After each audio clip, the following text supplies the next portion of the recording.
aussi nombreux aujourd'hui pour la conférence débat qui s'intitule « Quelles plantes pour se nourrir demain ?» Donc pour tenter de répondre à cette question, nous avons 3 intervenants.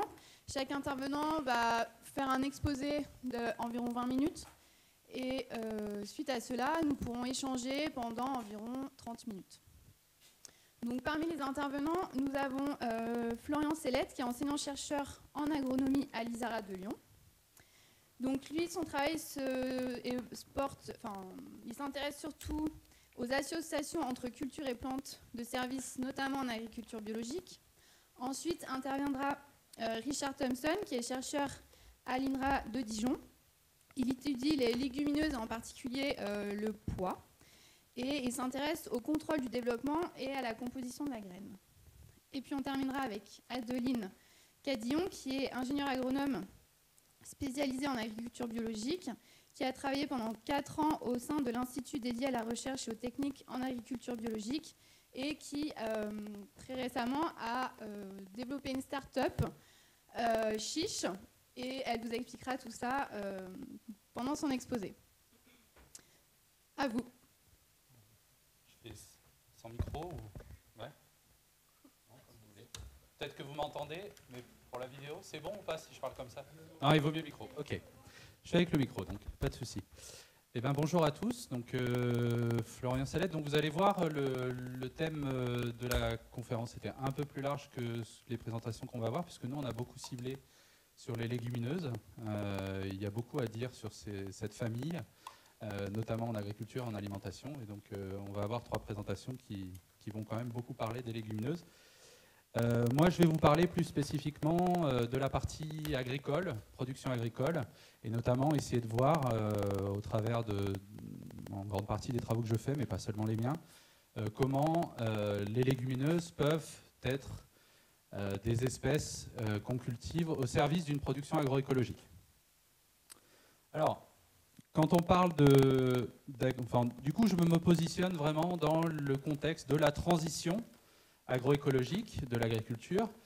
Alors, je pense que vous avez déjà tous entendu parler, ou au moins entendu ce terme-là. Vous ne savez pas forcément ce qu'il y a derrière l'agroécologie. J'ai repris déjà des éléments qui étaient dans le projet agroécologique qui avait été lancé il y a maintenant quelques années par le ministère de l'Agriculture.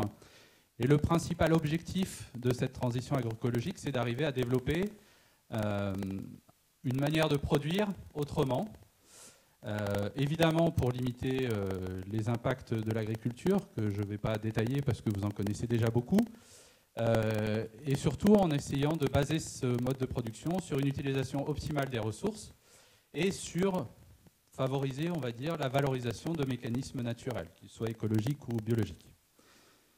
Un des enjeux donc, de cette transition agroécologique, c'est de pouvoir préserver les ressources naturelles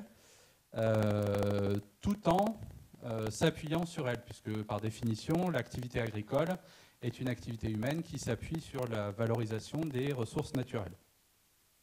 Et donc l'agriculture a un double enjeu à préserver ces ressources naturelles, déjà essayer de préserver le monde dans lequel on vit, tant qu'à faire, mais aussi, vu qu'elle s'appuie sur ces ressources naturelles, elle a besoin que les écosystèmes fonctionnent correctement.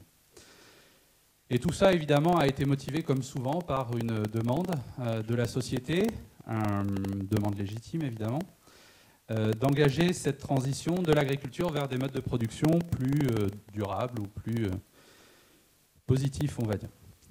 Alors, une des manières d'appréhender cette transition agroécologique est de s'appuyer sur la notion de service écologique. Alors, je parle volontairement de services écologiques. Certains ont peut-être entendu parler des services écosystémiques.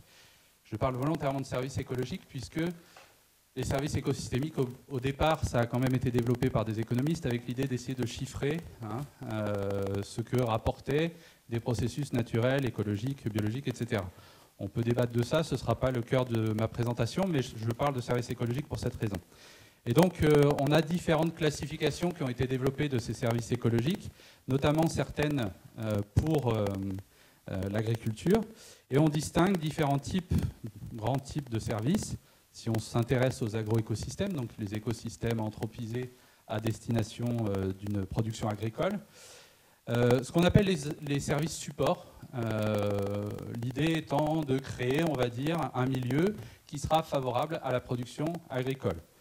Donc ça concerne tout ce qui touche à la fertilité des sols, par exemple, le cycle des nutriments, l'approvisionnement en eau, etc. Toutes les ressources que l'agriculture va en partie valoriser. On a tous les services de régulation et de maintenance, donc c'est plutôt essayer d'avoir un écosystème qui fonctionne correctement au sens agricole du terme, c'est-à-dire qu'on évite d'avoir par exemple des espèces invasives qui vont venir concurrencer les espèces qui nous intéressent un peu plus. Donc c'est tout ce qui concerne la pollinisation, les contrôles des bioagresseurs, etc. Et puis on parle là de plutôt ce qu'on appelle en agriculture les services intrants, puisque c'est ce qui va servir à l'agroécosystème, et derrière on a les services sortants, normalement à destination de la société, avec alors ce qui nous intéresse beaucoup en agriculture, les services d'approvisionnement, puisque finalement c'est ce qu'on produit. Il ne faut pas oublier que l'agriculture, son premier enjeu, c'est quand même de produire à un moment. Après, on peut essayer de le faire correctement. Donc produire de la nourriture, produire des matériaux, etc. Et puis les services de régulation-maintenance aussi en services sortants, tout ce qui est impact sur le climat, par exemple, ou sur la qualité de l'eau, de l'air, etc. Et puis les services qu'on oublie souvent, qu'on met souvent de côté, mais qui sont quand même importants, qui sont les services culturels, avec le rôle de l'agriculture autour de, par exemple, l'entretien des paysages, des milieux naturels ou anthropisés, etc. Et donc, comme je vous l'ai dit, ma présentation va s'intéresser beaucoup aux légumineuses. Les légumineuses, déjà, parce qu'elles peuvent permettre de fournir un certain nombre de ces services dans les systèmes, dans les agroécosystèmes. Pardon, je suis allé trop vite. Dans les services, dans les écosystèmes anthropisés pour l'agriculture, avec des services qui vont beaucoup nous intéresser et qu'on va essayer de valoriser. Donc déjà, alors, les premiers, j'ai envie de dire, c'est les services d'approvisionnement. Déjà, produire quelque chose, que ce soit des graines, on en parlera un peu plus pour la suite, pour nourrir l'homme par exemple, mais aussi pour nourrir les animaux, il ne faut surtout pas les oublier. Il faut savoir qu'il y a une grosse partie de la production agricole qui sert d'abord à nourrir les animaux, alors on pourra discuter de justement quel modèle agricole ça peut générer. Donc c'est aussi des fourrages, évidemment. Et puis moi, ce qui m'intéresse beaucoup, c'est tout ce qui est plutôt dans la partie gauche de la diapositive, les services intrants, avec notamment tous les rôles que peuvent jouer les légumineuses pour amener ce qu'on appelle les services supports et améliorer la fertilité des sols, amener des nutriments notamment. Je ne sais pas si vous êtes tous familiers avec le fait que cette famille a une grosse particularité qui nous intéresse beaucoup en agriculture, c'est que grâce à une symbiose racinaire, elle arrive à fixer l'azote de l'air et donc à enrichir le sol en l'occurrence, en azote, qui est le principal nutriment utilisé en agriculture. Et donc le principal engrais aussi. Donc c'est pour nous très intéressant pour limiter l'utilisation d'engrais, etc.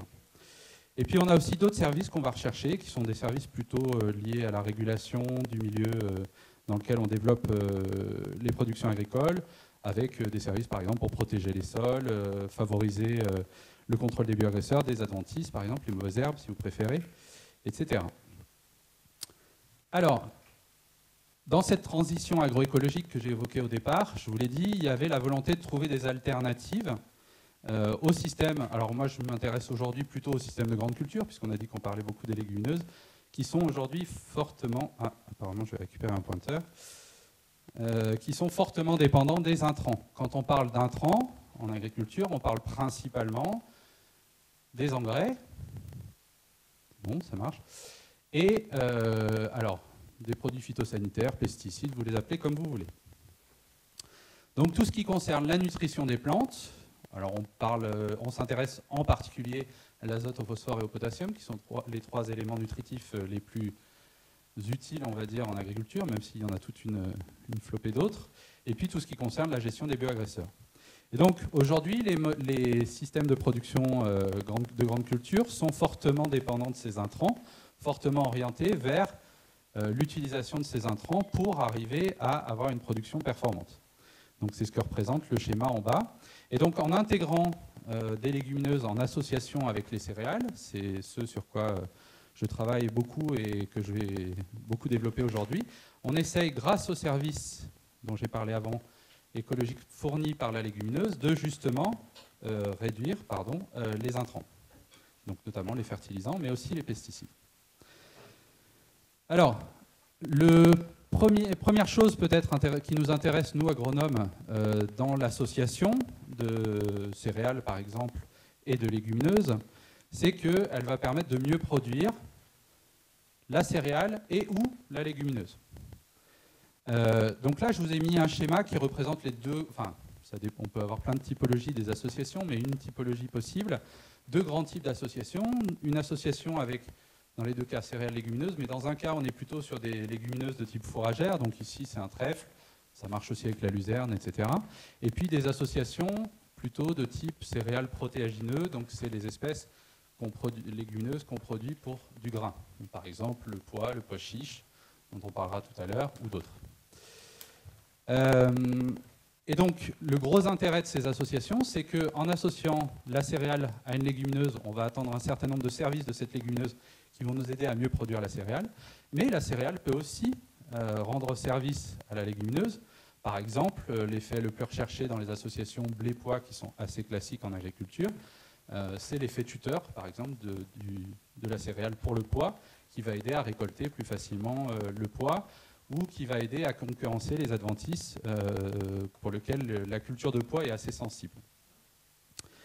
Le principal avantage pour la céréale associée, en général, ce qu'on observe, c'est une meilleure nutrition, grâce notamment à l'azote qui est fixé par la légumineuse et qui va être en partie valorisé par la céréale.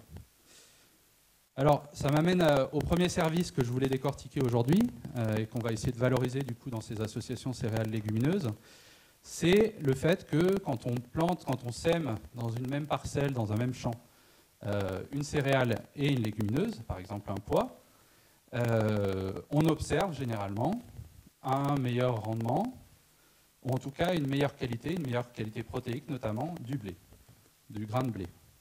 Alors pendant longtemps, on a cru qu'en fait c'était la légumineuse qui nourrissait, entre guillemets, des transferts d'azote de la légumineuse vers la céréale. Aujourd'hui, il y a des travaux récents qui ont montré que c'était un peu plus complexe que ça. Et que, en fait, ce qui se passait surtout, c'est que quand on implantait les deux ensemble, la céréale avait tendance à pousser plus vite que la légumineuse. Donc, elle utilise tout ce qui est disponible dans le milieu, notamment les nitrates, qui sont les sources d'azote principales dans le milieu agricole, enfin dans le milieu en général.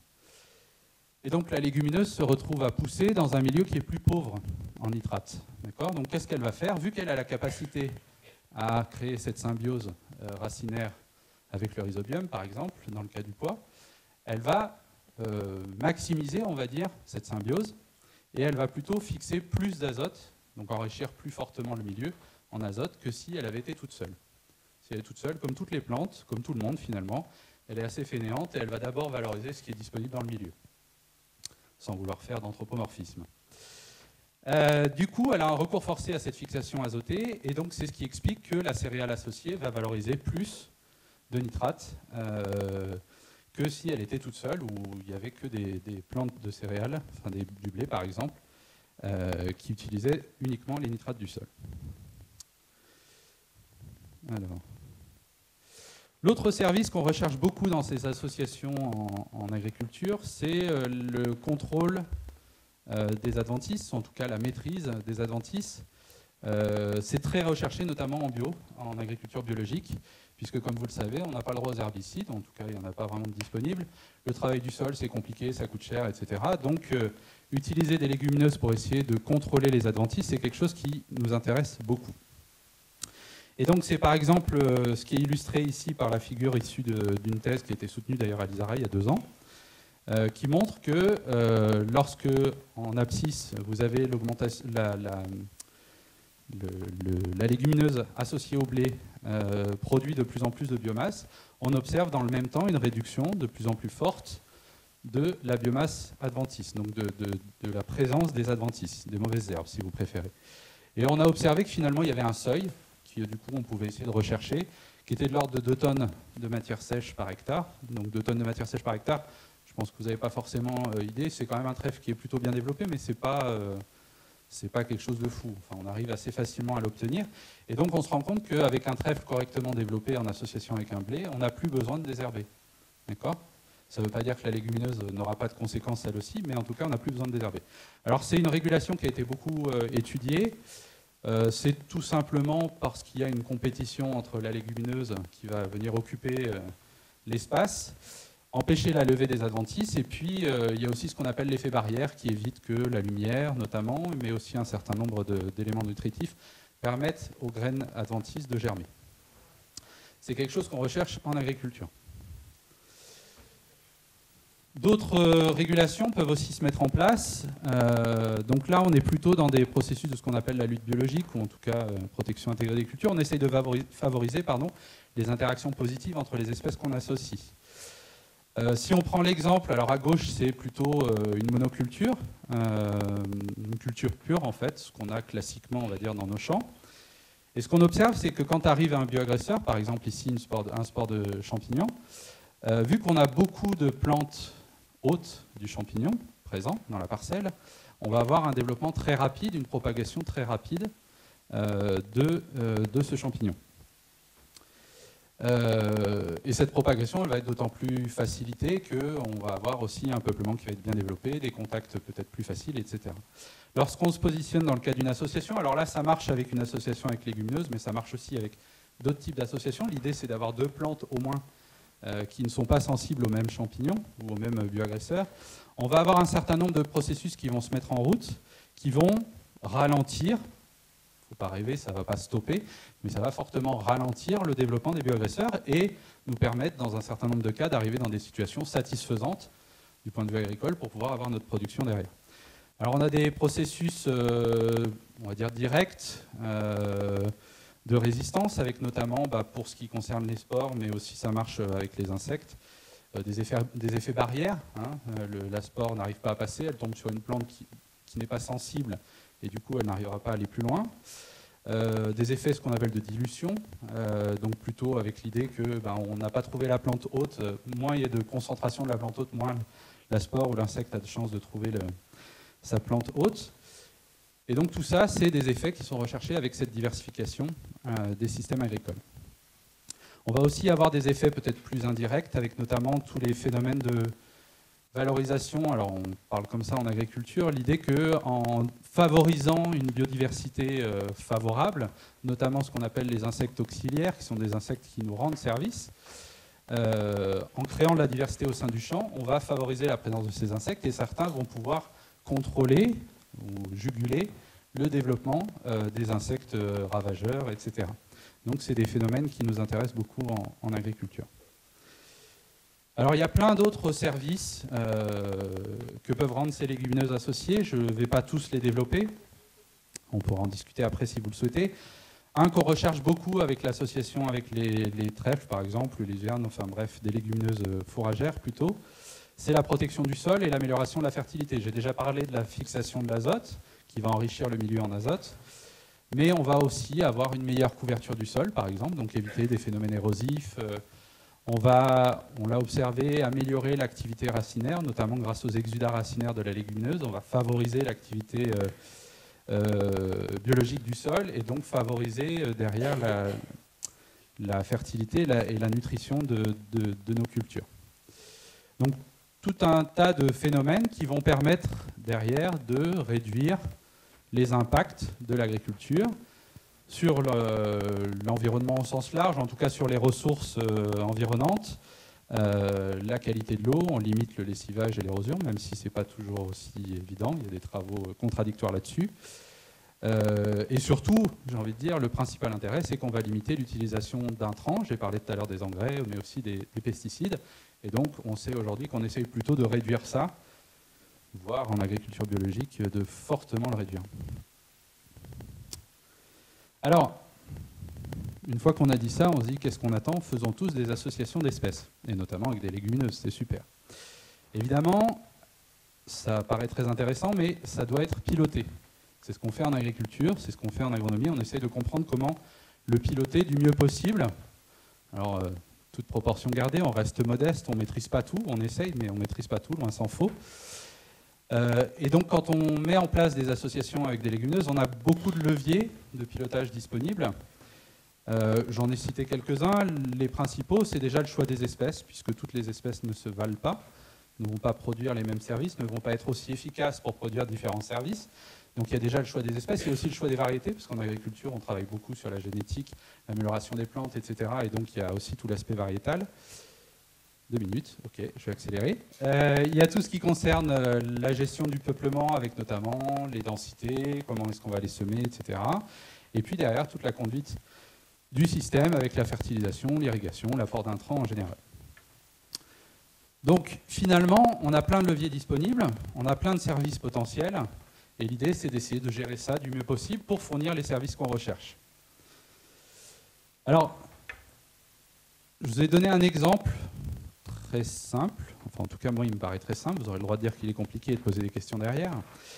Quand on associe donc toujours notre céréale, par exemple un blé avec un trèfle, pour prendre un exemple très concret, on a déjà 3 modes d'implantation possibles du trèfle et avec le blé associé. Soit on sème le trèfle avant le blé, on laisse se développer le trèfle et on va semer notre blé dedans. On est plutôt dans ce qu'on appelle les semis sous couvert vivant.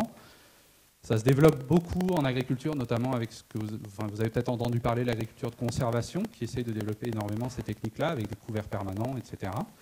On a ce qu'on appelle l'association simultanée, je sème les 2 espèces en même temps. Et puis l'inverse finalement du semis sous couvert vivant, enfin où finalement c'est un semis sous couvert vivant de blé du trèfle, c'est-à-dire on sème le trèfle une fois que le blé est implanté. Et en fonction du type, juste en jouant sur la date d'implantation, on garde les mêmes espèces, les mêmes variétés, ce que vous voulez, vous n'allez pas du tout favoriser les mêmes services. Si vous semez très tôt votre trèfle, vous allez plutôt aller vers la gauche de notre schéma et favoriser des phénomènes, des services de régulation, de protection du milieu, favoriser la fixation de l'azote, par exemple, etc. Quand vous allez aller vers la droite, vous allez plutôt favoriser alors, ce que j'ai appelé la complémentarité, en tout cas le fait qu'on arrive à produire correctement du blé. Pourquoi? Parce qu'il y a un élément dont je n'ai pas encore parlé, c'est quand on associe plusieurs espèces, il y a forcément de la compétition qui se met en place. D'accord?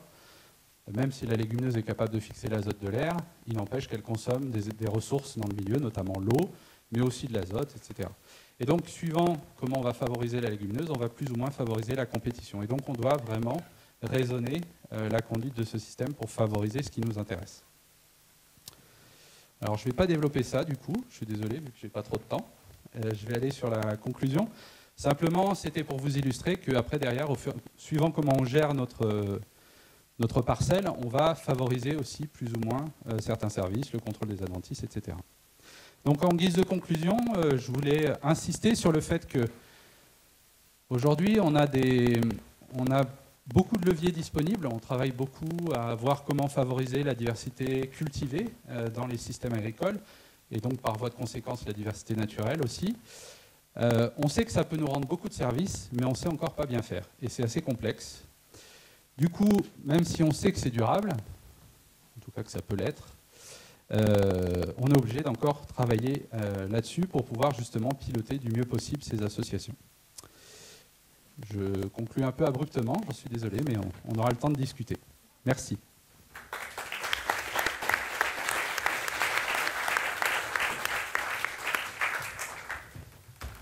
Merci Florian. Donc, vous gardez vos questions pour tout à l'heure. On va passer à la deuxième présentation avec Richard Thompson.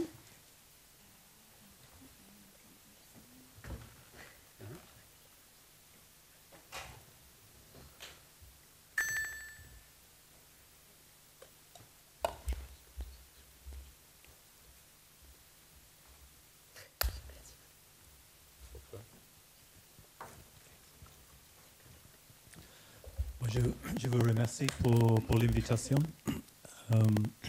et pour le titre qui m'a été donné. J'espère pouvoir vous convaincre avec cet exposé que l'intérêt des légumineuses n'est pas seulement pour le futur, mais vraiment pour aujourd'hui ou à partir d'aujourd'hui. Les légumineuses, c'est la troisième plus grande famille dans le règne végétal avec 19 000 espèces environ, dont 2 tiers les arbres tropicaux. Il faut...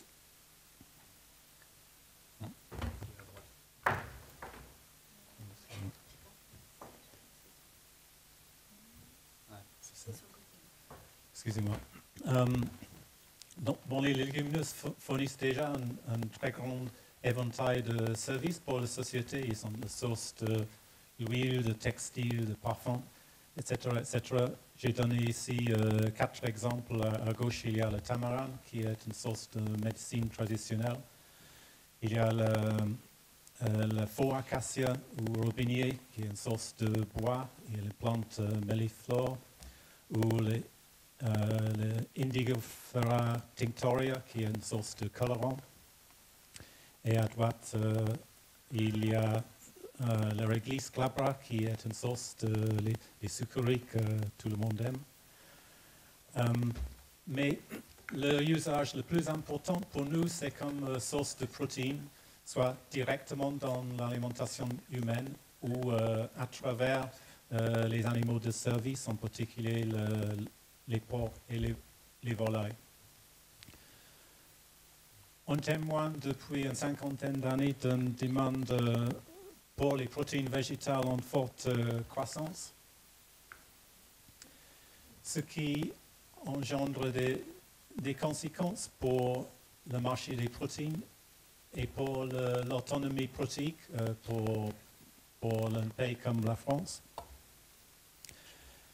Ce qu'il faut dire, c'est que le marché est vraiment dominé par le soja, et c'est le soja surtout pour l'alimentation animale. Et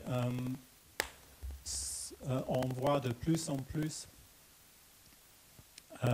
que ce marché est en train d'évoluer à cause de l'augmentation de PIB des pays qu'on avait dit émergents, qui sont en mesure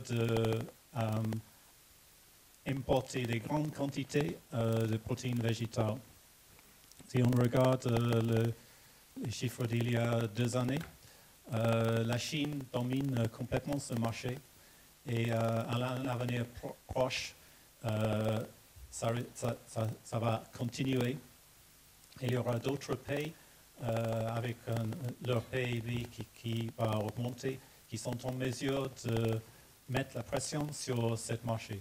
Comment pouvons-nous s'adapter à cette situation en ne pas oubliant que le soja qui est importé est utilisé surtout pour l'alimentation animale? Bon, une chose qu'on pourrait faire, c'est de manger moins de viande.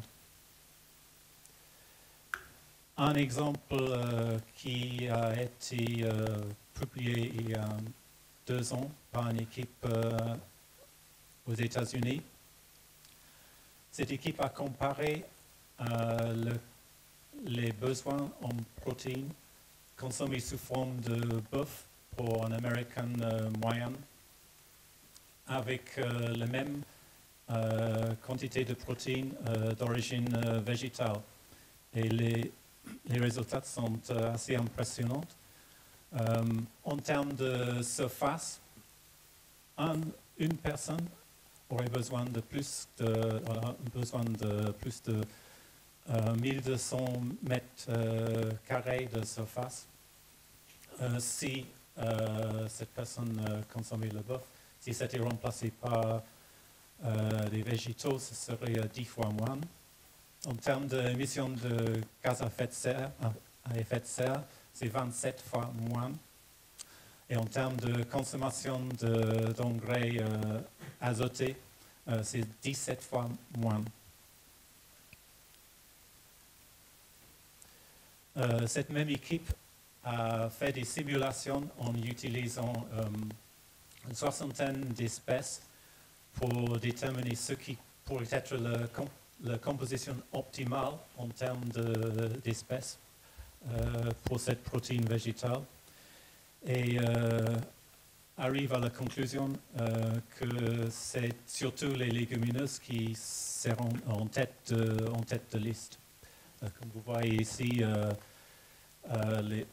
les cacahuètes, tofu, soja, lentilles, haricots, pois chiches.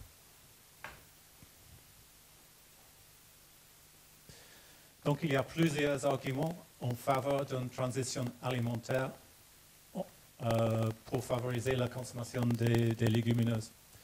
Il faut un jour ou l'autre réduire notre consommation de viande dans un contexte global d'une très forte demande. Il est souhaitable de remplacer au moins une partie de la viande par les légumineuses comme source de protéines pour les raisons environnementaux qui a été aussi mentionné par Florian. Et ensuite, ce serait très bien parce qu'on pourrait équilibrer notre régime et promouvoir notre santé. Si on regarde la composition des légumineuses majeures cultivées en Europe, on voit dans la colonne rouge qu'ils sont tous riches en protéines en comparaison avec un céréale qui est en bas dans la liste. C'est vrai que ces protéines légumineuses sont assez pauvres en acides aminés soufrés, c'est la dernière colonne, mais ils sont relativement riches en lysine. Et en combinant une légumineuse avec un céréale, on peut tout à fait arriver à une composition protéique avec une composition acide aminé équilibrée. Donc ils sont une très bonne source de protéines, mais ils sont très peu exploités aujourd'hui. Pourquoi? En fait, si on regarde la perception des légumineuses dans l'alimentation en France ou en Europe en général, on se trouve qu'ils ne sont pas à leur propre place parce qu'ils sont associés aux féculents, ici, aux féculents, plutôt qu'aux sources de protéines.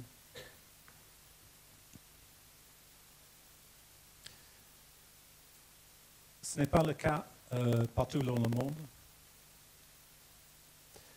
Donc en France, les légumineuses sont classées comme féculents. En fait, ça a pour conséquence dans les menus, j'ai pris un menu de cantine à Dijon, mais j'aurais pu prendre pratiquement n'importe quel menu. La place occupée par les légumineuses est très minoritaire. Là, on voit les lentilles en salade ou les haricots beurre comme accompagnement, mais en chaque repas, il y a une autre source de protéines.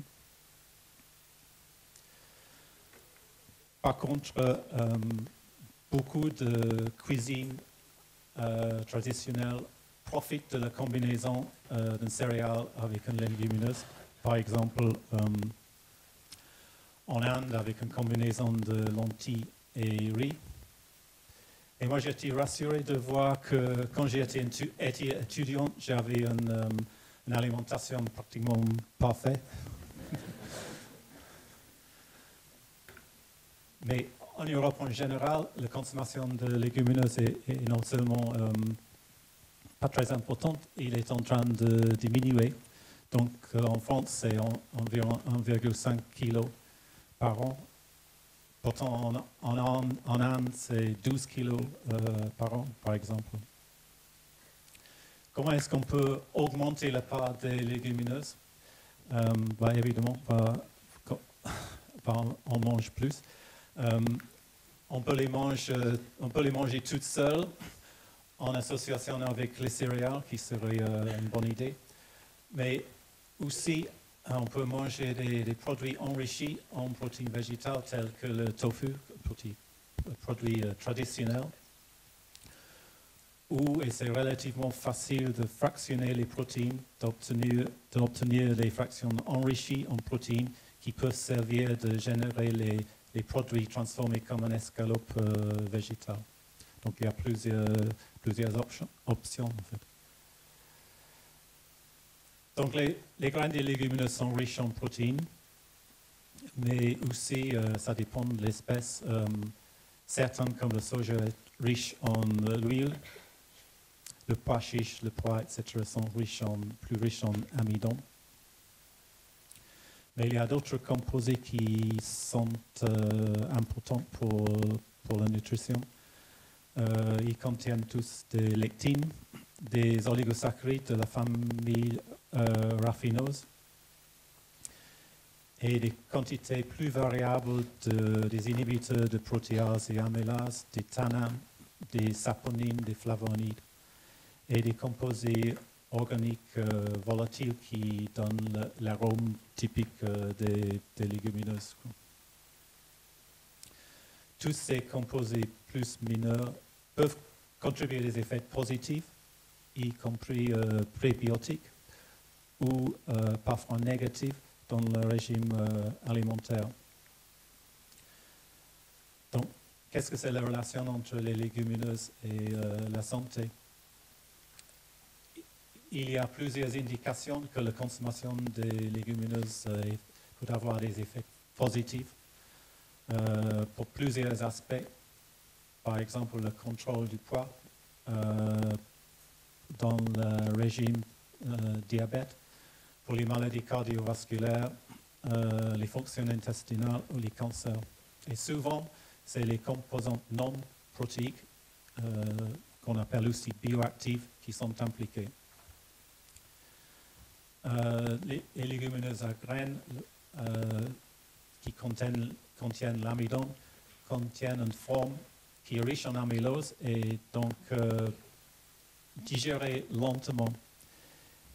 Et ça, c'est un avantage parce que ça donne un index de glycémie qui est bas et donc ils sont bons pour une patiente diabétique.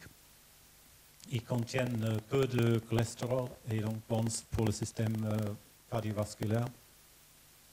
Les composants prébiotiques vont favoriser le maintien d'une flore microbienne saine. Ils sont riches en fibres qui favorisent le passage intestinal et il y a certaines publications qui suggèrent un niveau de protection contre les cancers du système digestif. Là, il faut dire qu'on a vraiment besoin davantage d'études parce que les publications sont surtout basées sur les études d'observation, les études épidémiologiques et pas sur une intervention. On peut bénéficier pleinement des légumineuses comme source de protéines. Il est parfois nécessaire d'éliminer ou réduire des composants indésirables en termes de digestibilité ou de goût. Donc ce sont les mêmes facteurs que je viens d'appeler bioactifs. Donc ces constituants sont variables au sein d'une espèce. Je vais donner un exemple chez le fève ou le févrole. Vous avez une teneur en vicine et convicine qui est assez variable en fonction de la variété. Et donc, en général, il est possible d'éliminer ou réduire ces composantes par l'amélioration variétale conventionnelle.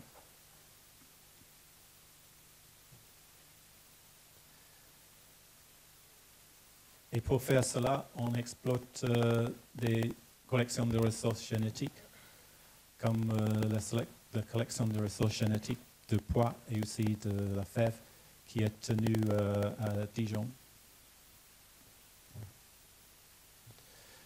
En ce qui concerne le vicine et le convicine, c'est un problème assez spécifique à la fève ou le févrole. Ce sont les glucuronosides qui ont un effet d'inhibition de digestion. Ils génèrent les aglycones dans le tract digestif, ce qui a des conséquences négatives sur l'utilisation dans l'alimentation animale. Mais aussi, ils sont responsables pour un syndrome, une maladie génétique assez rare chez les humains. Et donc, il s'était intérêt d'essayer de développer les variétés de fèves qui avaient des teneurs basses en vicine et convicine.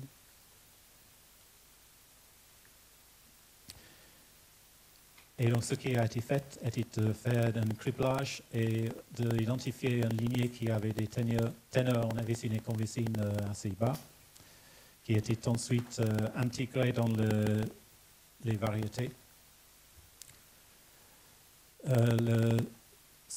Les teneurs bas étaient associés à un locus qui s'appelle VC, qui est juste à côté un gène qui est responsable pour la couleur de l'île. Donc c'était assez facile à faire la sélection. Et on n'a pas observé un effet négatif sur l'absence de vicine et convicine sur le rendement de la fève ou sa susceptibilité au stress ou aux maladies. Et donc aujourd'hui, un certain nombre de variétés avec zéro vicine, convicine sont disponibles, qui sont indiquées ici. Pour finir, je voulais juste dire très brièvement comment les sélections pourraient contribuer à améliorer les légumineuses et l'utilisation des légumineuses comme source de protéines de proximité. Il serait intéressant d'optimiser la teneur et la qualité des protéines. En fait, la teneur des protéines est assez variable au sein d'une espèce. On peut sélectionner pour les lignées qui sont plus riches en protéines, d'éliminer certaines composantes qui sont antidigestives. Mais ce n'était pas le sujet de ma présentation, mais d'aider à la sélection des variétés ou des espèces qui sont plus robustes et qui adaptent au régime à base intrants pour qu'on profite de leur capacité de fixer l'azote de l'air, par exemple, et développer les systèmes de culture et les variétés qui favorisent leur implantation. Et donc, merci de votre attention.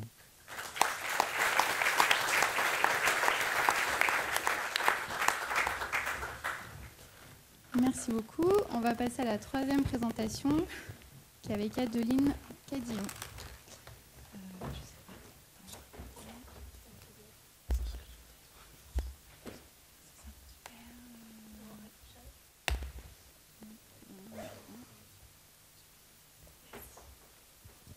Bonjour, merci pour l'invitation et du coup merci à Florian et Richard d'avoir bien introduit et des présentations très complètes. Du coup moi je pense que ça sera plus un retour d'expérience. Ce sera plus un retour d'expérience. Donc je vais vous présenter Chiche. Alors je commence par moi, désolée ça fait un peu prétentieuse mais c'est juste pour vous expliquer le cheminement qui m'a amené à créer l'entreprise Chiche. Donc en fait moi j'ai fait l'école d'ingénieur ISAR à Lyon. Et je me suis spécialisée donc, en agronomie. Donc, j'étais passionnée par l'agroécologie et l'agronomie. Donc, Florian était un de mes profs. Et en fait, c'est ce qui m'a amenée aussi à rentrer en fait, à l'ITAB, donc, qui est l'Institut technique de l'agriculture biologique. Et en fait, donc, à l'ITAB, j'ai fait 3 ans d'apprentissage. Ensuite, j'ai été embauchée, 1 an. Et mon rôle, en fait, c'était du coup d'animer donc, des réseaux d'expérimentation et aussi de monter des projets de recherche en agriculture biologique. Et la plupart des projets que je menais, c'était des projets sur les légumineuses. Voilà. Et donc du coup, les légumineuses, d'un point de vue recherche, on en parlait énormément. Enfin, je trouvais qu'on en parlait énormément, et c'est vrai que c'était des super cultures parce que donc, comme Florian vous l'a dit, ça apporte énormément d'azote au sol, ça a pas mal d'intérêt aussi au niveau de la biodiversité, etc.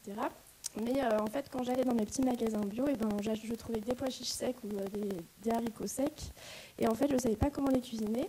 Et je trouvais que c'était dommage finalement. Je vais reprendre ma respiration.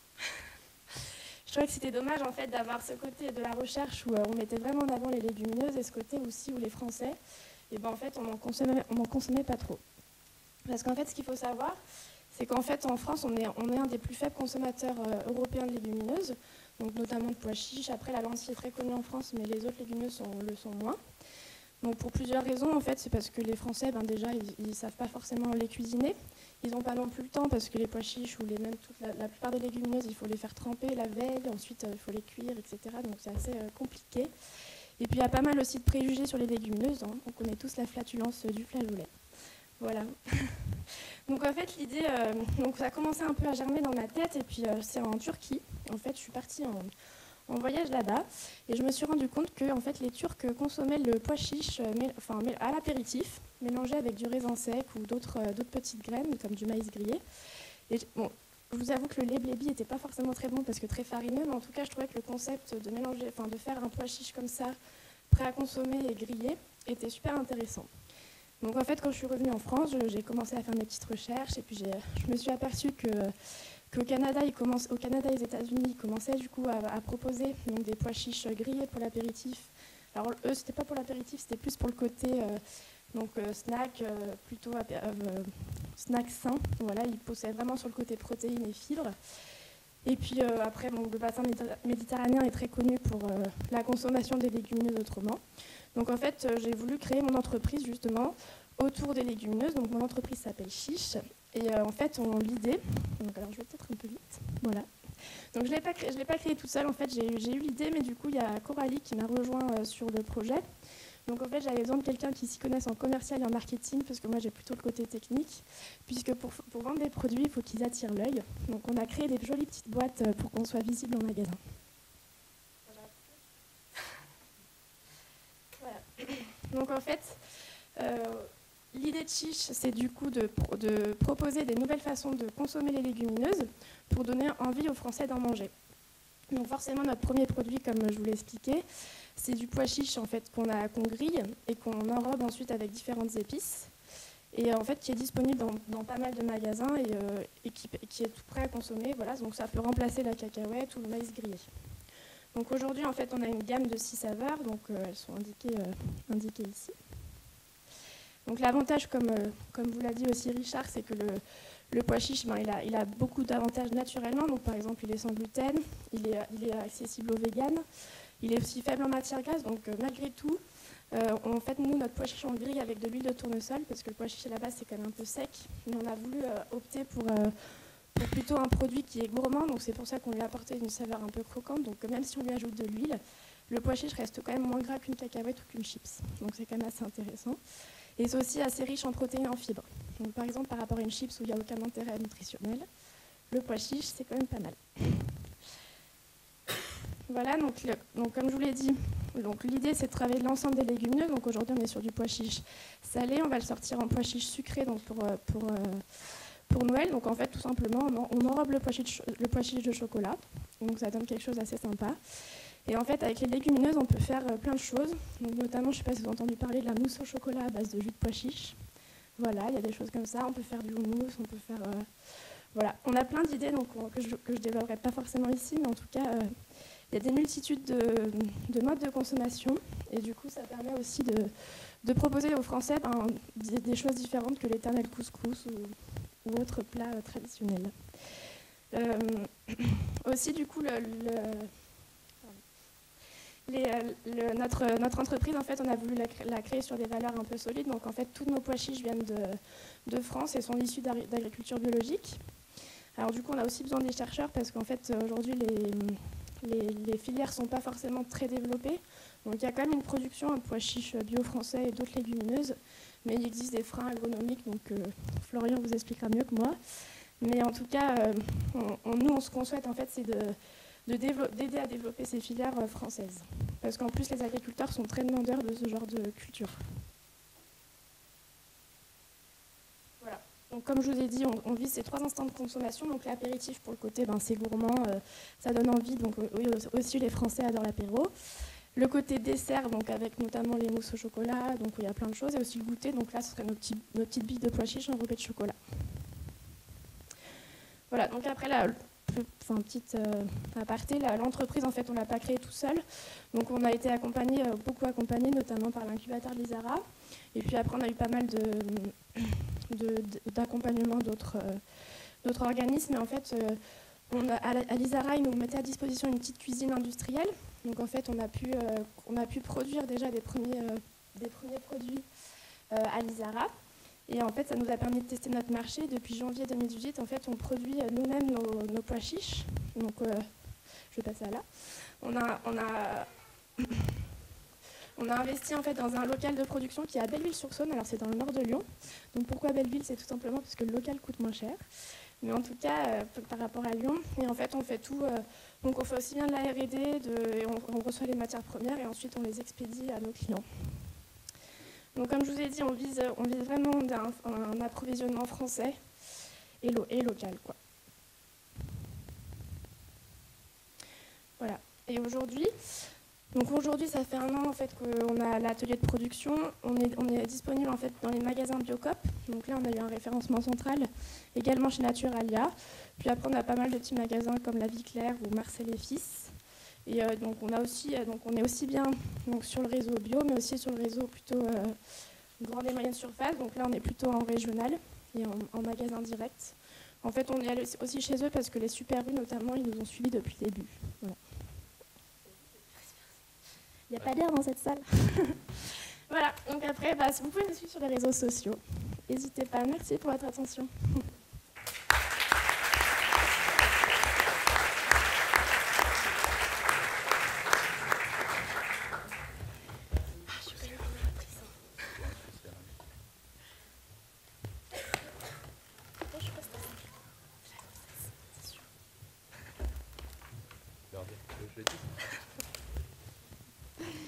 Donc merci à vous 3 pour ces présentations.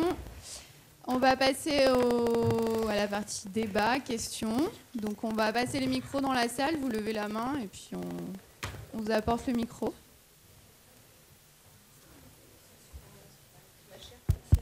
Ouais, apparemment. Ça peut être commentaire oui, aussi. Hein. Ça marche. Bonjour, merci pour vos explications. Je voulais parler du pois chiche. Je voulais savoir dans quelle région on le cultivait, s'il fallait du soleil, s'il fallait de l'eau, s'il fallait... Voilà, tout ça. Je pense que Florian complétera. Nous, on l'achète dans le sud-ouest de la France. Donc c'est une coopérative qui, ça fait 15 ans, qui cultive des légumineuses. Et sinon, il me semble qu'on peut le produire dans le nord parce qu'il commence à y avoir des producteurs qui le font. Et il faut quand même, à la base, il faut quand même du soleil, parce que le pois chiche, il aime quand même les milieux un peu secs. Et l'eau, c'est pas forcément un problème pour lui. Si tu veux compléter. Je peux compléter. Donc oui, c'est plutôt le sud de la France. Mais les agriculteurs, notamment de la région, réfléchissent de plus en plus à l'implanter aussi avec la lentille et d'autres légumineuses, notamment du fait de ce mouvement de diversification de l'alimentation humaine et animale. Et donc le pois chiche, il commence à y avoir des marchés qui se développent et c'est ce qui va conduire les agriculteurs à le produire tout simplement. Après, il faut savoir que le Canada, c'est un des plus gros producteurs de pois chiches, donc je ne sais pas quel climat il fait au Canada. Mais... Non, c'est pas très méditerranéen a priori.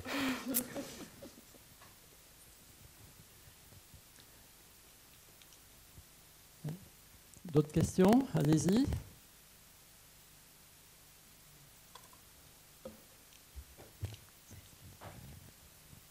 Vous avez parlé du syndrome du favisme. Quelle personne ça touche et à quel point c'est grave? Je ne connais pas du tout.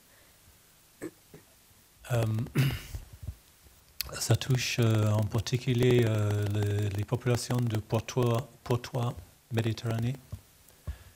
C'est assez rare, je ne sais pas la fréquence, c'est peut-être 1 par 1000, mais je ne sais pas. Et ça génère une sorte d'anémie. En fait, ces personnes ne peuvent en aucun cas consommer des grandes quantités de fèves.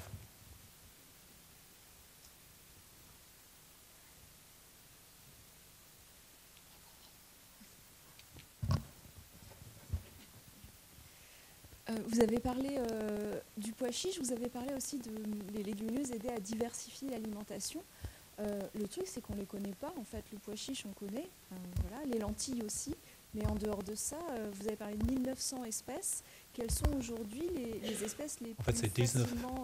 C'est 19 000 espèces. 19 000 espèces. Mais le 2 tiers à peu près sont des arbres tropicaux. Qu'est-ce qu'on peut facilement consommer aujourd'hui comme légumineuses, en dehors des pois chiches et des lentilles qu'on connaît à peu près? Il y a environ une quinzaine ou une vingtaine d'espèces qui sont vraiment utilisées comme grains. Je ne sais pas si je peux les lister comme ça. La moitié sont plus exploités en Afrique ou en Amérique du Sud. Mais je pense qu'il y a un grand potentiel d'utiliser les protéines et les farines dans les produits transformés aussi. Bon, vous avez les haricots, les petits pois, vous connaissez aussi, qui sont d'autres légumineuses. La fève.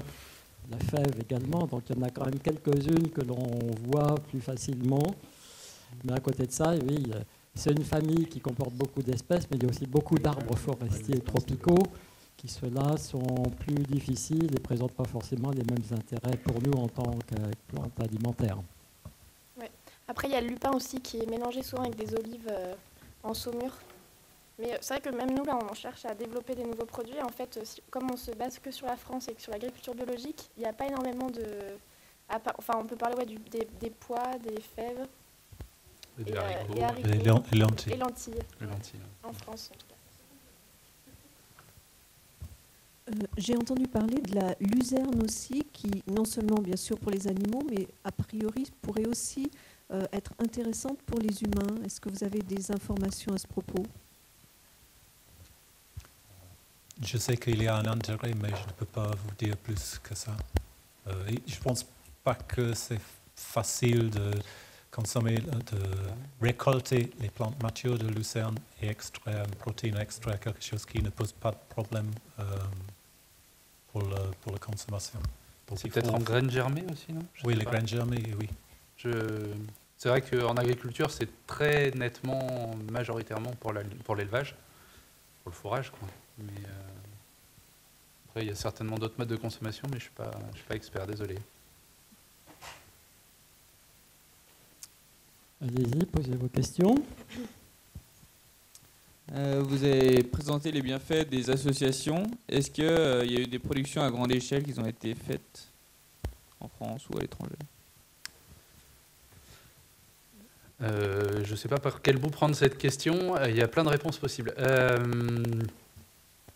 À grande échelle, non. Enfin, de toute façon, l'agriculture, notamment, on va dire, ce qu'on a longtemps appelé les pays développés, l'agriculture en France notamment, on a très nettement favorisé les cultures pures parce que c'est plus facile à piloter, tout simplement.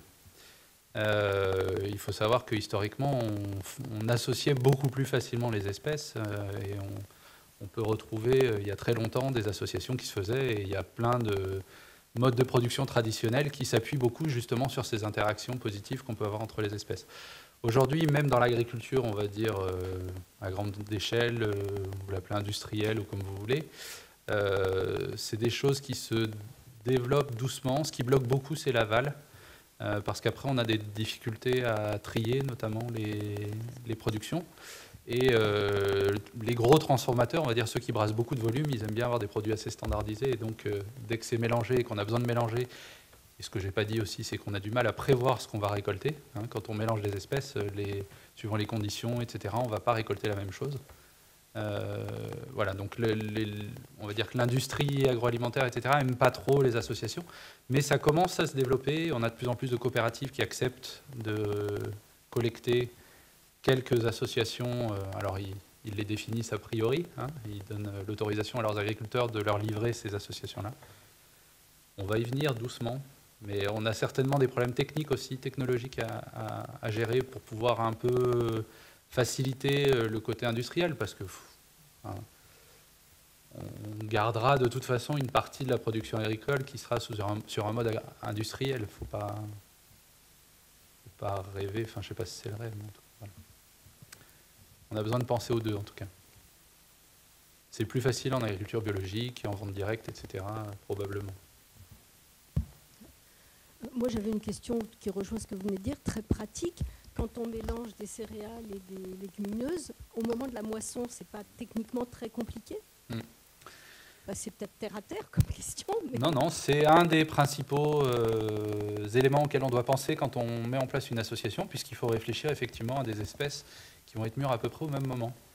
Et donc on joue beaucoup sur l'aspect génétique, c'est-à-dire choisir les bonnes espèces et les bonnes variétés aussi. Typiquement, l'association la plus connue chez nous, c'est blé pois, hein, et à Dijon, on a des experts.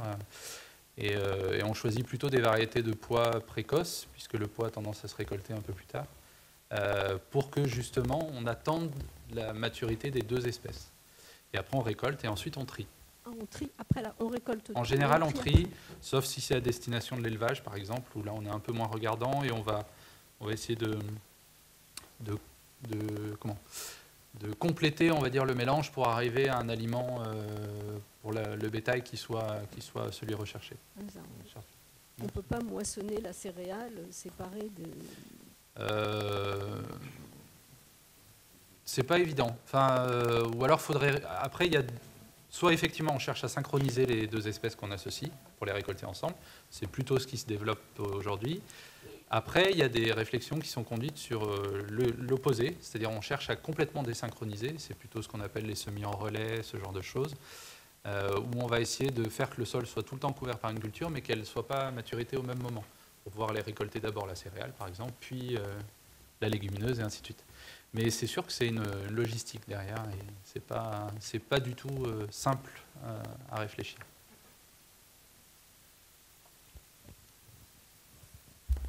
Moi, ça serait d'un point de vue nutritionnel. Vous nous avez expliqué que la légumineuse contient de l'amidon et des protéines. Je sais personnellement que cette combinaison n'est pas la plus favorable. Alors, est-ce que l'amidon des légumineuses est différent de celle des céréales pour nous permettre de du coup mieux digérer et pas se faire avoir par les idées reçues? Merci. L'amidon des légumineuses a un index de glycémie plus bas, et donc c'est plus favorable dans certaines circonstances, oui, pour la consommation. Ce qui veut dire vous digérez plus lentement. C'est un taux d'amylose dans l'amidon qui est plus élevé que l'amidon des céréales.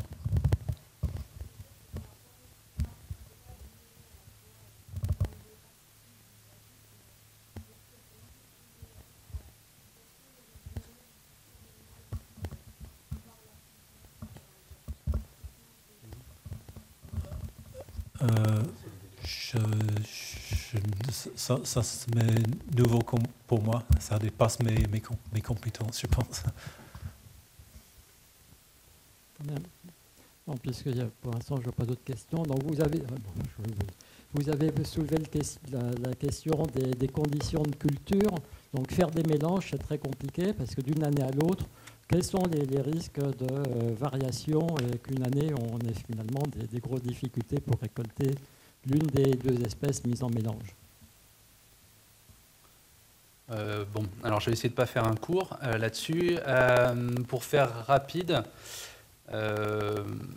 pour ce qui concerne l'association céréales légumineuses qui est assez classique en agriculture et qui est celle que j'ai beaucoup développée aujourd'hui, si on doit simplifier un peu, je caricature un petit peu, mais plus les conditions seront favorables et plus on va favoriser la céréale, et plus les conditions sont défavorables et plus on favorise la légumineuse. C'est un peu plus compliqué que ça, mais ça ressemble quand même beaucoup à ça. Donc tout ça pour dire que si on a un milieu très fertile, par exemple, on sait qu'on va récolter beaucoup de céréales et pas beaucoup de légumineuses, parce qu'en fait la céréale va être très concurrentielle. À l'inverse, si on a un milieu très peu fertile, on va plutôt récolter que la légumineuse. Et donc en fait, c'est ce qui nous conduit aujourd'hui à conseiller plutôt les associations en milieu peu fertile. Puisque finalement, quand on a un milieu très fertile, pourquoi s'embêter? On fait très bien l'agriculture intensive là-dessus. Alors après, on peut essayer de limiter les impacts, évidemment. Mais produire, on sait faire quand c'est fertile. On sait beaucoup moins bien faire quand c'est peu fertile. Et juste pour rebondir là-dessus, sur les variations saisonnières, par exemple, une année pluvieuse, une année sèche, moins pluvieuse, voilà. Est-ce que vous avez des retours d'expérience là-dessus? Ça dépendra beaucoup de l'espèce, enfin des espèces associées. Il y a des espèces qui sont plus ou moins sensibles à la sécheresse. En général, on va dire en général, la céréale est plutôt plus résistante au sec que la légumineuse, en général. Il peut y avoir quelques exceptions, notamment avec du pois chiche, des choses comme ça, mais même si c'est une espèce qui est adaptée à des milieux méditerranéens, elle a quand même besoin d'eau. Il ne faut pas rêver, plus il y a d'eau, enfin plus il y a d'eau. Il peut y avoir des excès, mais en tout cas, on est plutôt, en général, dans des conditions limitantes en eau dans nos régions que excédentaires, on va dire. Au niveau des techniques de transformation des légumineuses, reliées aux qualités nutritionnelles des produits, est-ce que, par exemple, je prends l'exemple de la société Startup Chiche, quand vous faites griller les pois chiches, est-ce que vous avez une idée de ce que ça implique au niveau des changements dans la qualité nutritionnelle des pois chiches avant et après cette étape-là? Et est-ce que ça a plutôt des effets favorables par rapport aux effets indésirables des légumineuses, etc. Je ne suis pas sûre de pouvoir répondre à toute la question. Je sais que en fait, notre process, il a une température quand même assez élevée, donc forcément, tout ce qui va être vitamines vont partir. Après, les fibres et les protéines vont rester. On n'a pas fait d'études très poussées là-dessus, en fait, mais peut-être que Richard peut plus répondre. Je ne connais pas exactement le procédé. Moi, je ne pense pas qu'il y a un souci par rapport aux protéines ou l'amidon. Non. Non, il n'y en a pas. C'est plutôt sur les oligo-éléments et les vitamines, effectivement, on peut en perdre un peu, mais ça, c'est sûr c'est la qu'on en cuisson perd. en général, quoi.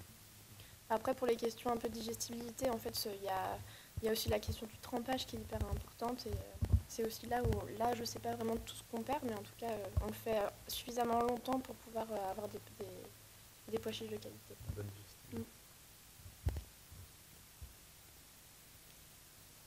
Bon, vous avez signalé la présence de certains composés plutôt problématiques dans des graines des légumineuses qui pourraient être consommées. Donc là, la préparation est extrêmement importante. Donc est-ce qu'il y a des espèces qui nécessitent vraiment des préparations très particulières pour pouvoir être consommées?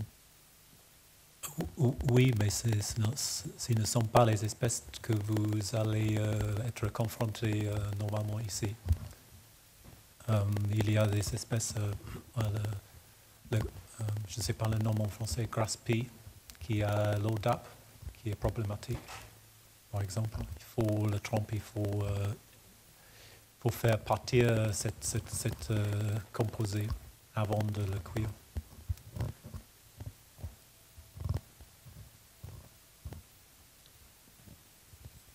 Oui. Allô. Merci. Est-ce que c'est bon comme ça, les facteurs antinutritionnels dans les légumineuses diminuent vraiment beaucoup l'absorption, la digestibilité des protéines, ou est-ce que c'est marginal en fait par rapport pour la digestion des protéines végétales? Ça dépend un peu de l'espèce. Dans le pois chiche par exemple? Par le pois chiche, non, il n'a pas vraiment de souci. C'est plus avec le lupin ou avec des espèces plus mineures. Oui, dans le soja, non, pas vraiment. Avec le soja?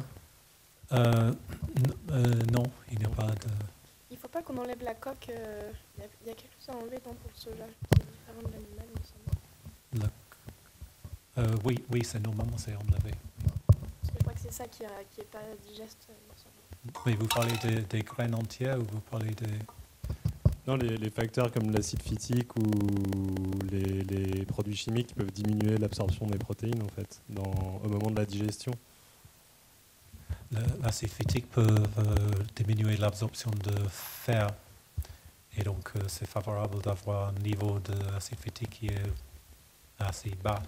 Ce qui peut réduire l'absorption des protéines, c'est les tannins. D'accord. Et pour les légumineuses qui sont cultivées, les variétés qui sont cultivées pour l'alimentation humaine, les niveaux de tannins sont bas, relativement bas. Ok, merci. Mais il y a un travail de sélection qui est mené justement pour limiter au maximum du possible ces composés gênants. Oui, une autre question sur le soja. J'avais entendu dire qu'il était déconseillé dans l'alimentation des femmes européennes parce qu'il y avait un composé qui imitait les hormones féminines.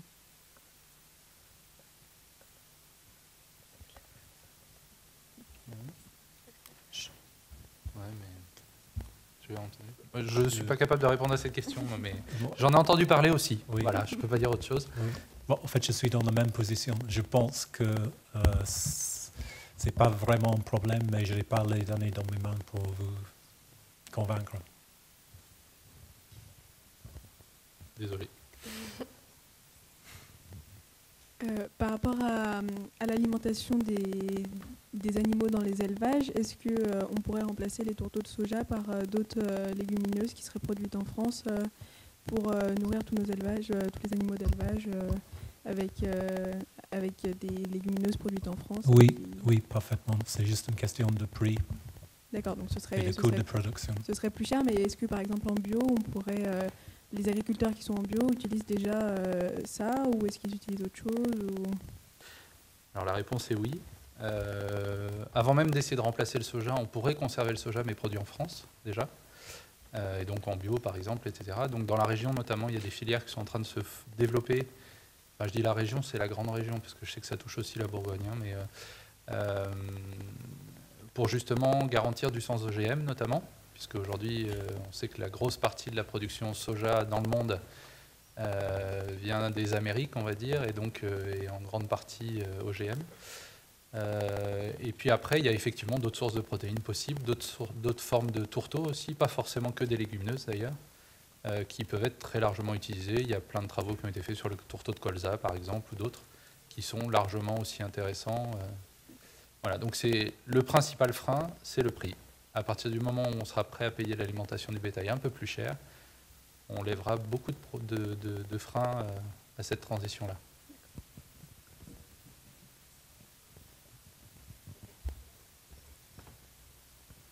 Dans le contexte actuel de réchauffement climatique, enfin changement climatique, est-ce que les associations céréales, légumineuses donnent des cultures moins sensibles à la sécheresse par exemple, ou plus résilientes en tout cas? Alors la réponse est oui, ça a déjà été largement étudié aussi.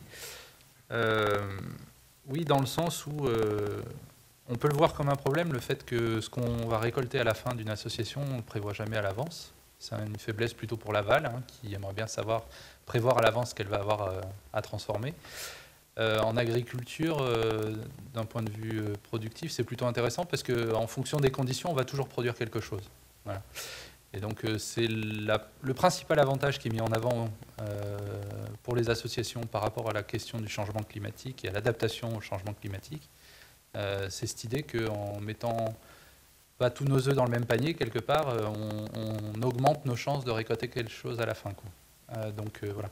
Après, il y a aussi des phénomènes en termes d'accès aux ressources. On sait que ça favorise un meilleur enracinement, un meilleur accès aux nutriments, une possible résistance à la sécheresse. C'est des phénomènes qui sont étudiés aujourd'hui. On pense que c'est lié à des exudats racinaires, des choses que les racines, notamment des légumineuses, relâchent dans le sol, qui favorisent l'enracinement des céréales, etc. C'est des choses qu'on maîtrise encore pas bien, mais on voit bien qu'il y a quelque chose, quoi. Il y a quelque chose à creuser. Et deux systèmes racinaires complémentaires. Oui, aussi. Oui.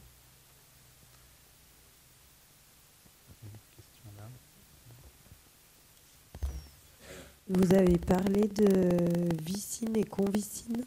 Je n'ai pas du tout compris, je ne sais pas si j'ai loupé ou si... C'est un problème spécifique à Vicia faba, à la févrole. Ce sont les composés qui sont antidigestifs, qui inhibent la digestion dans certaines mesures et qui sont vraiment problématiques pour les personnes qui ont les alléles qui les prédisposent à favisme. Et donc, c'est un problème qui peut être contourné par l'utilisation des variétés qui ont des teneurs très basses en ces composés.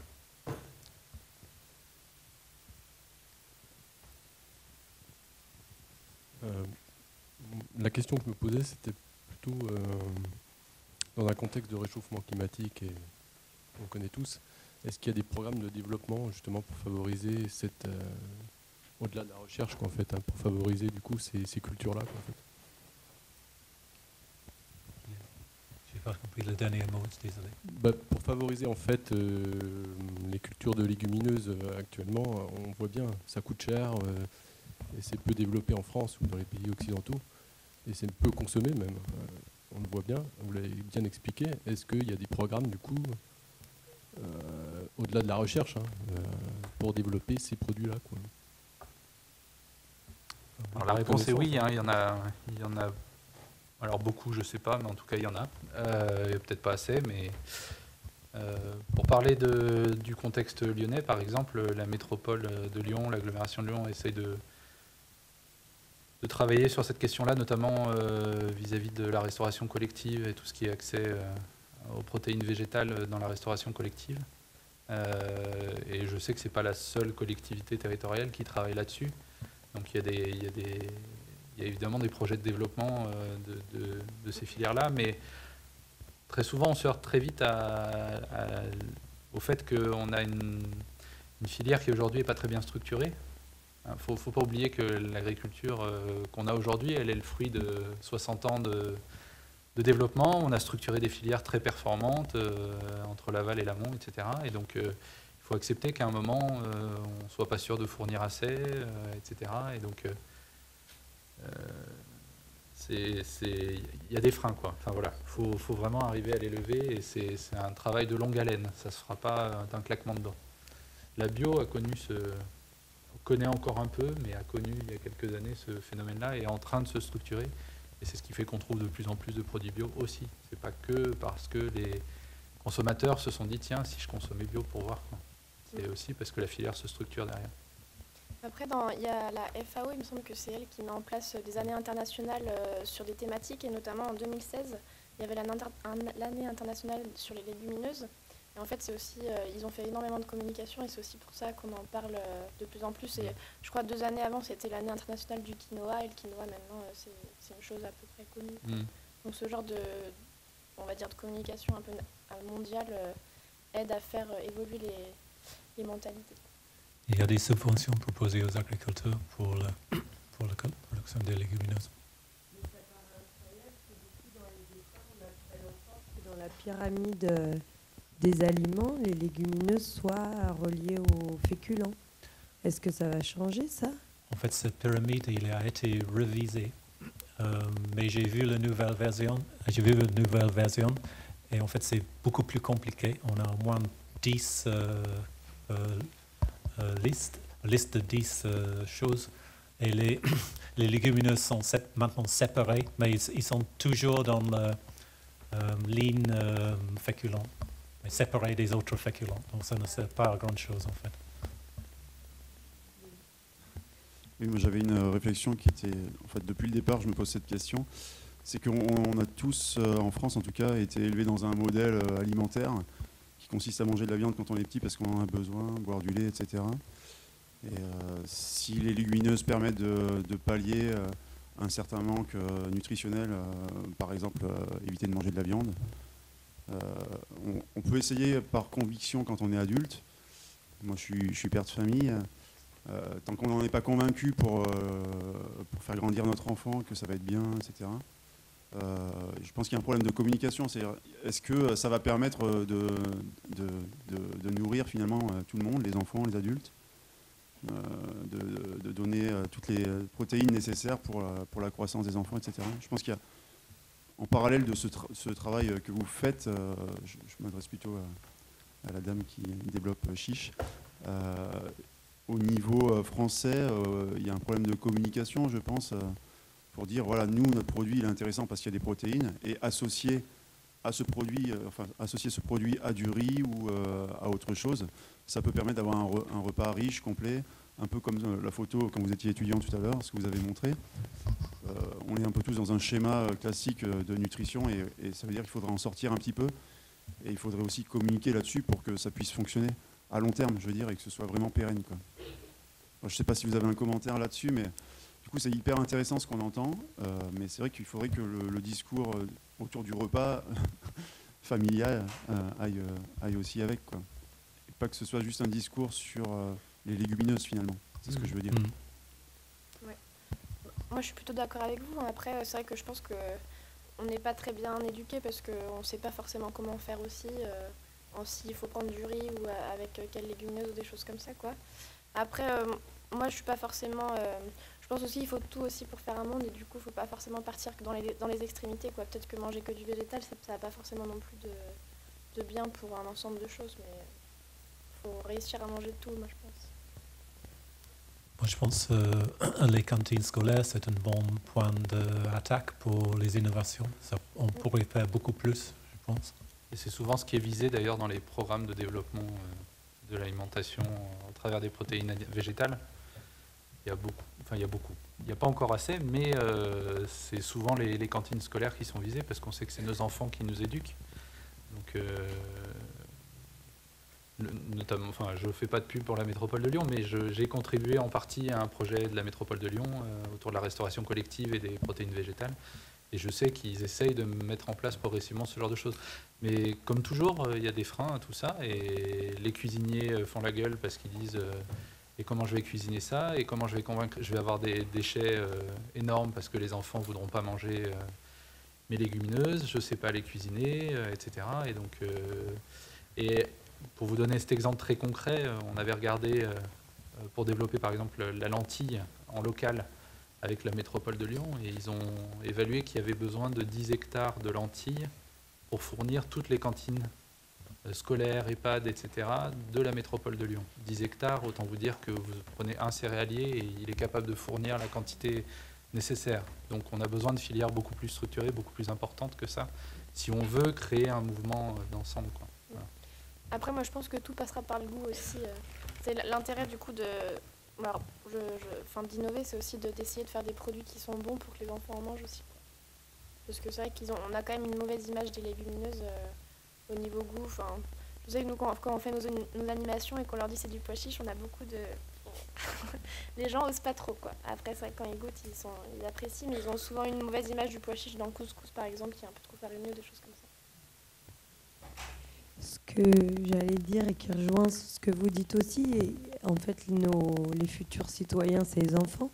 Vous êtes père de famille, moi je suis prof des écoles, et dans les écoles, dans les manuels scolaires et ce qu'on trouve sur Internet pour apprendre les différentes familles de nutrition, on devrait commencer par là en fait. Donc les cantines, c'est super et c'est un bon début, mais aussi dans ce qu'on va dire aux enfants dans les familles ou aux enfants dans les classes.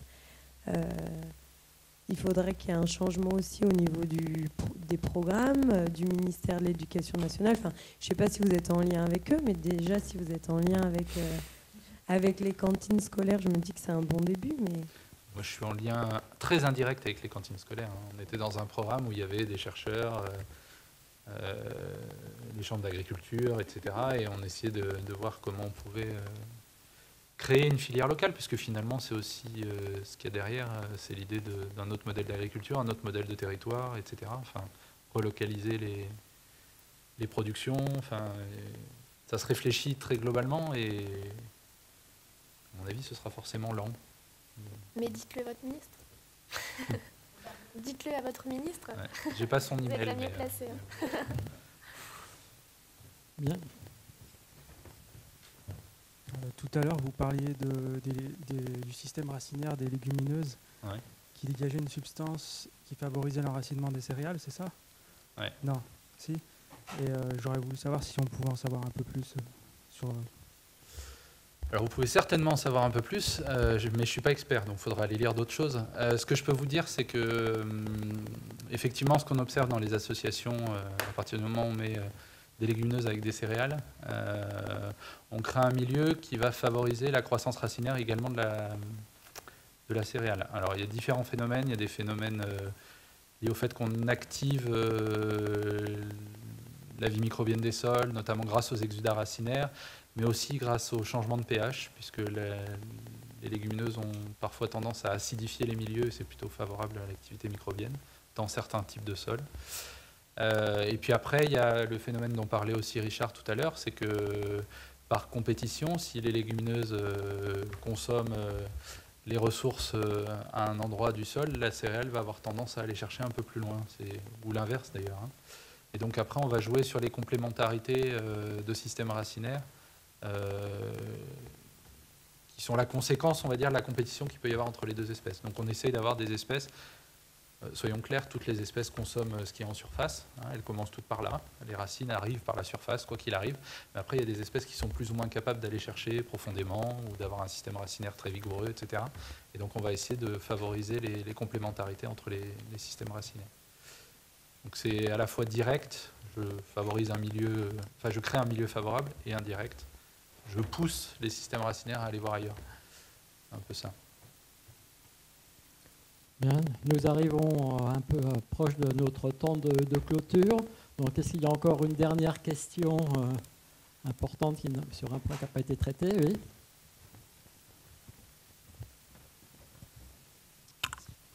Oui. Est-ce que vous pensez qu'il n'y a pas un problème au niveau des appuis, qu'ils soient politiques ou économiques, justement pour soutenir la recherche et le développement et justement mieux valoriser ces productions auprès des agriculteurs? À part répondre oui, en plus je suis intéressé là directement. Oui, il y a un problème de prise de conscience de la situation. Ouais. Avec tout ce qui touche le changement climatique, on a un gros problème d'absence de priorité, par une absence de priorité. Pour la cultivation des légumineuses, on pourrait faire plus, ça coûte bien sûr.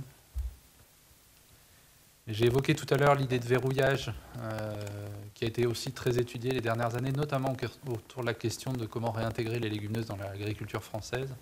Ça a été très étudié par l'INRA notamment, et ils ont bien montré le fait que l'agriculture et tout l'aval en France est tellement bien structuré, tellement efficace, économiquement en tout cas, pas pour tout le monde, mais bon, peu importe, c'est un autre débat, que faire bouger quelqu'un, il faut que tout le monde bouge en même temps, quoi. Et donc que les filières se structurent, que l'aval accepte de transformer ses nouveaux produits, etc.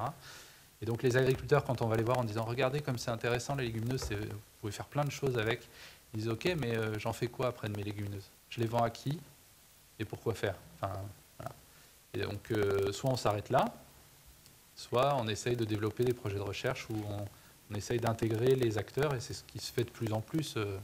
Ça fait facilement 10-15 ans maintenant que dans les projets de recherche, il y a systématiquement les coopératives, les transformateurs, etc. Et on essaye de travailler ensemble. Et eux nous expliquent que, ben oui, mais lancer une nouvelle filière, ça coûte cher. Et comment on fait? Et voilà. Bref. Il ne suffirait pas simplement d'augmenter les subventions pour les agriculteurs. Il faut aussi augmenter la demande au niveau des débouchés. Tout le monde doit bouger en même temps. Bon, je pense qu'il va falloir qu'on arrête. Nous avons épuisé notre temps. Donc, je remercie très sincèrement tous les intervenants, le public qui a posé des questions aussi. Par rapport au thème de notre journée, on a en fait abordé qu'un petit bout de ce qu'il y a à faire pour assurer notre alimentation demain. Et le thème de la plante de demain, on l'a vu en se focalisant aujourd'hui sur un groupe de plantes. Donc il y a encore bien d'autres choses à faire. Mais bon, cette intervention a été ciblée sur les légumineuses qui constituent une famille importante. Donc je pense que vous êtes tous convaincus maintenant de l'importance de cette famille, si vous ne l'étiez pas. Et puis, je vais vous laisser retourner à vos activités de l'après-midi, puisque le temps passe. Donc, merci bien à tous. Je voudrais...